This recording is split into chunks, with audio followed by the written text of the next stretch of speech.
I actually wanted to get on here and address a topic. I had heard a lot of people talking about saving for retirement. Now, I know some of them are actually talking about investing for retirement, but I know a lot of people are actually talking about saving for retirement, like in a savings account. And I want to make sure we are clear about the difference between saving and investing because they're two completely different things, right? Saving is putting money in a bank, right? These are using bank products. These are, your CDs, your money markets, your high yield savings accounts. These are bank products that allow you to just access cash like now, right? Today, tomorrow. Use it for an emergency fund if you want.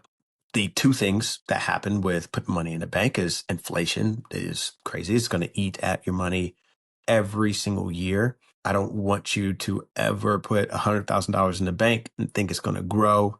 And you have the same purchasing power that you have in 20 years, which you had today. It's not going to happen. Another thing we should also understand is the interest we receive on these bank products are taxable and they're taxed at our ordinary income. So if we're making 250, 300, $500,000 a year, we're actually going to pay quite a bit of money in taxes on the interest we're receiving. That's why I always say, like, we're going to have a threshold of how much money we should have in the bank with regards to savings and emergency fund. Now, I understand, like, if we have some short-term goals that we want to accomplish, we're going to save more, right? I work with some real estate investors and they usually keep a little bit more cash on hand just in case they need to pounce on certain opportunities. Now, they're still leveraging debt and whatnot to purchase these single family homes or apartment buildings. At the end of the day, like, money in the bank isn't moving for you. It's not going to move the needle for you. And so the difference between saving and investing is investing is we're going to see growth on our money. The best way that, or the best opportunity that's available for me to speak on right now is just the S&P 500, right?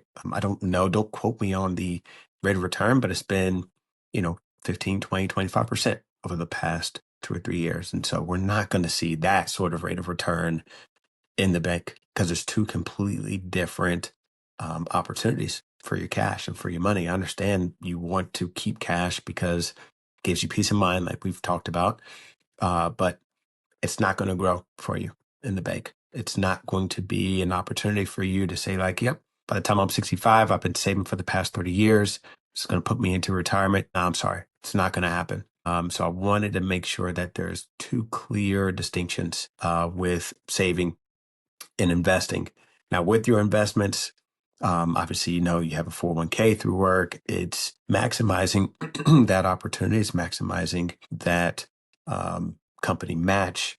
There's traditional 401k, there's Roth 401k, there's traditional IRA, Roth IRA. There's a lot of opportunities for you to put money into the market. And what I want to share with you is this is going to give you a little bit more peace of mind if you're a little scared to put money into the market, right?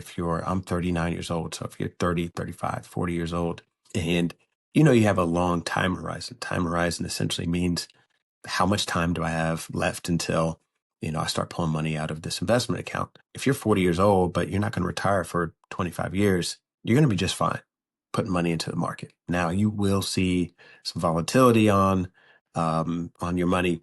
It will go up, it will go down. But I always like to say, when in doubt, zoom out. That's not my saying, but it's a great, great saying, right? So what that means is that when we're scared and we're nervous and we're emotional about the ups and downs, the roller coaster ride of the market, we're actually looking at it in too short of a time span, 3 months, 6 months, maybe even 2 years, right? Because we've seen down markets and recessions that last for 2 years. So if we zoom out to 15 years, we're actually going to see an upward trend. I'll go this way, an upward trend of the market.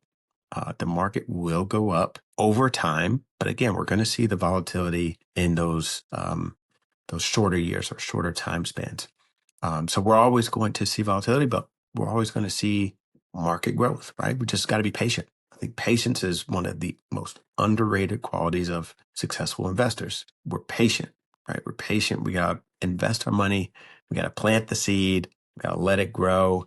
But we also got to continue to water it, right? So we can't just throw $100 into the market and think it's going to grow to 100,000. Now it might over centuries, but we actually have to water it. So it's investing $100 today, $100 next month, in February, March, and April, every single month. And then as our income continues to grow, we're actually going to bump that up to 150 or bump it up to 250 per month and gradually increase it.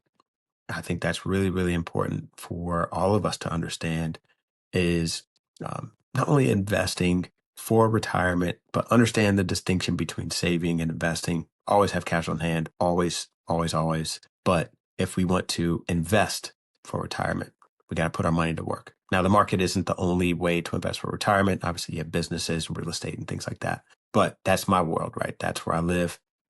That's the game that I play is in the market and just making sure that my clients are comfortable, they're confident, they have clarity on where they're headed and what they want to do with their life, not only today, but in the future. Rants over. Appreciate you listening. Talk to you soon.